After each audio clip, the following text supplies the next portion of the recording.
একজন মানুষ তার জীবনে ২৬০০-র বেশি মামলা করেছেন, আর একটা শক্তিশালী ঘড়ি যেটা পরে এয়ারপোর্টে গেলে আপনি অ্যারেস্ট হয়ে যেতে পারেন।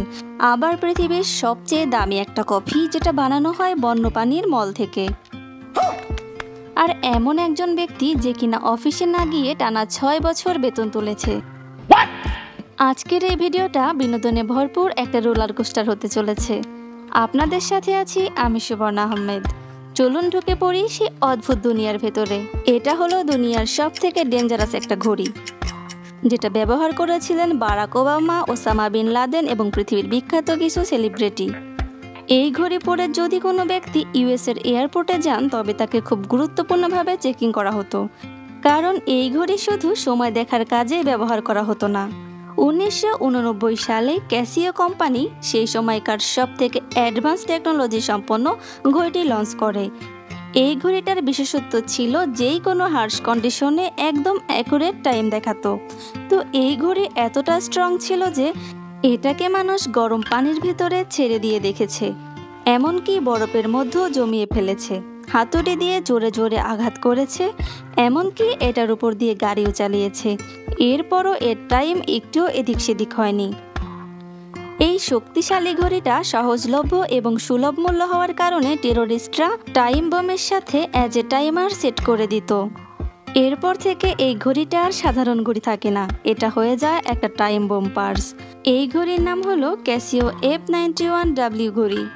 পৃথিবীর বুকের সব থেকে দামি একটা পাখির পালক আছে, যেই পালক দিয়ে তৈরি একটা কম্বলের দাম একটা ল্যাম্বরগিনি গাড়ির থেকেও বেশি। এই পালকের নাম আইডার ডাউন। এটা হলো আর্কটিক অঞ্চলের একটা বিশেষ বনহাঁসের বুকের নিচের পালক। এই পালকগুলো পানিতে ভেজালেও ভেজে না, পুরোপুরি শুকনা থাকে। এই আইডার হাঁস যখন ডিম পাড়ে তখন তার ডিমকে সুরক্ষিত রাখার জন্য নিজের বুকের নিচের পালক ছিঁড়ে বিছানার মতো তৈরি করে। সেই পালকগুলোকেই অত্যন্ত যত্ন সহকারে সংগ্রহ করা হয়। আর এই পালকই হচ্ছে পৃথিবীর সবচেয়ে বিলাসবহুল ফাইবার, যেগুলোর প্রোডাকশন বছরে ৫০ কেজির মতোই হয়ে থাকে। এখন বলবো এমন এক লোকের কথা যার পেট ছিল অদ্ভুত রকমের শক্তিশালী। সেই লোকের নাম ছিল ফ্র্যাঙ্ক ক্যাননবেল। তার পেট ছিল যেন একটা আর্মির ট্যাঙ্ক। তিনি একজন সার্কাস কর্মী ছিলেন। তার কাজ ছিল নিজের পেটে আঘাত সহ্য করে মানুষকে বিনোদন দেওয়া। প্রথম মানুষ তার পেটে ঘুষি মেরে আনন্দ নিত। এরপর তো বড় বড় হাতুড়ি দিয়েও তার পেটে আঘাত করা হয়। ১০-১২ জন মানুষ মিলে একসাথে তার পেটে ধাক্কাও মেরে দেখেছে, তারপরও তার কিচ্ছু হয়নি। লোকজন এরকম করতে করতে একসময় বোরিং হয়ে যায়। তো তারপর তার মাথায় আসে অদ্ভুত এক চিন্তা। তিনি তার নিজের পেটে কামানের গোলা ছুঁড়তে বলেন। এটা হলো পৃথিবীর ইতিহাসের সবথেকে ভয়ানক পাগলাটে একটা স্ট্যান্ড। যাই হোক, তার পেটে ২টি কামানের গোলা ছোড়া হয়।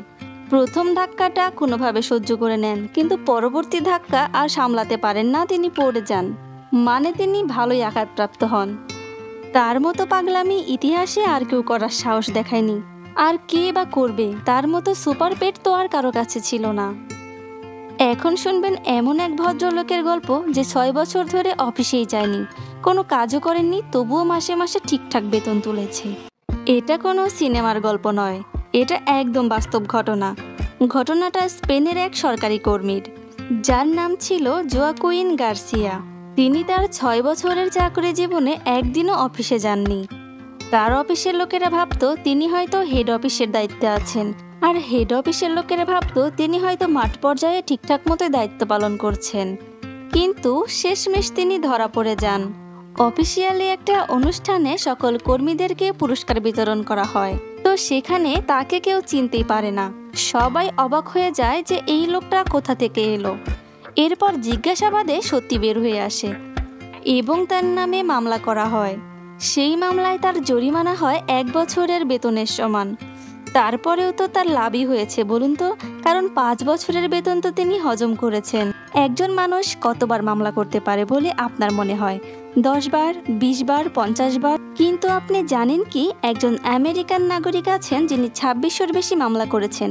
হ্যাঁ, ঠিকই শুনেছেন, তার নাম জোনাথন লি রিসেস। তিনি পৃথিবীর সব থেকে মামলা ঠকে দেওয়া মানুষ হিসেবে বিখ্যাত, যিনি তার জীবনের প্রথম মামলা করেন নিজের মায়ের বিরুদ্ধে, কারণ তার মা নাকি তাকে ঠিকঠাক মতো লালন পালন করেননি, এবং এই মামলা তিনি জিতে যান। ক্ষতিপূরণ হিসেবে লাভ করেন $20,000। এরপর থেকে তিনি আর থামেননি। নিজের বন্ধু, প্রতিবেশী, আত্মীয় স্বজন, পুলিশ অফিসার, এমনকি কোর্টের জজকেও ছাড়েননি। কি আর বলবো, তিনি তো জর্জ বুশের বিরুদ্ধে মামলা করেছেন। এই মামলাগুলোর ক্ষতিপূরণ হিসেবে তিনি $8 মিলিয়ন লাভ করেছেন। এরপর ওনার নাম জায়গা করে নেয় গিনিস বুক অব ওয়ার্ল্ড রেকর্ডে। এরপর কি হয় জানেন, তিনি সেই ওয়ার্ল্ড রেকর্ডের বিরুদ্ধেই মামলা ঠুকে দেন। কারণ হিসেবে তিনি দেখান ওনার পার্সোনাল লাইফকে একটা বইয়ের মাধ্যমে পাবলিকলি প্রচার করা হয়েছে এবং ওনার অনুমতি ছাড়াই এ কাজ করা হয়েছে। আর অবাক করা ব্যাপার হলো, এই মামলাটাও তিনি জিতে যান এবং ক্ষতিপূরণ হিসেবে লাভ করেন $50,000। কফি খাওয়ার অভ্যাস তো কম বেশি আমাদের সবারই আছে, কিন্তু পৃথিবীর বুকে এমন একটা কফি আছে যেটা আপনারা স্বপ্নেও পান করতে চাইবেন না। কারণ এই কফি তৈরি করা হয় একটা প্রাণীর বিষ্ঠা থেকে। সেই প্রাণীটাকে বলা হয় সিবিট ক্যাট, যেটা আমাদের দেশের খাটাসের মতো। কফি বিন থাকে একটা চেরির মতো ফলের ভেতরে, আর সেই ফলটা হচ্ছে এই প্রাণীর প্রিয় খাবার। সুগন্ধিযুক্ত চেরি হওয়ায় ওরা শুধুমাত্র পাকা ফলটাই খায়, আর এই ফলগুলো পেটের ভিতর যাওয়ার পর শুধুমাত্র উপরের অংশটাই ডাইজেস্ট হয়। কফি বিনগুলো তো কোনোভাবেই হজম হয় না, সেগুলোকে তারা খুব পরিষ্কার ও সুন্দরভাবেই বাইরে বের করে দেয়। আর কর্মীরা সেই খাটাসের মলগুলো বন থেকে খুঁজে খুঁজে বের করে আনে। এটা খাটাসের হজম প্রক্রিয়ার মধ্য দিয়ে যাওয়ার ফলে নাকি এর স্বাদ এবং ঘ্রাণ সবই বহুগুণে বেড়ে যায়। এটা পৃথিবীর সবথেকে দামি কফিগুলোর একটি। এটার নাম লুই এক কফি। তো এই ছিল আজকের অদ্ভুত, অবিশ্বাস্য আর 100% বাস্তব কাহিনীগুলো, যেগুলো প্রমাণ করে দুনিয়া সিনেমার থেকেও বেশি সিনেমাটিক। এই জগতে এরকম অদ্ভুত অনেক ঘটনাই ঘটে, যেগুলো শুনলে মনে হয় সত্যি না। এই গল্পগুলোর মধ্যে আপনাদের কোনটা সবচেয়ে বেশি ভালো লেগেছে সেটা কমেন্ট করে জানাতে ভুলবেন না। আর এই রকম কন্টেন্ট পেতে আমার চ্যানেলটিকে সাবস্ক্রাইব করে রাখুন।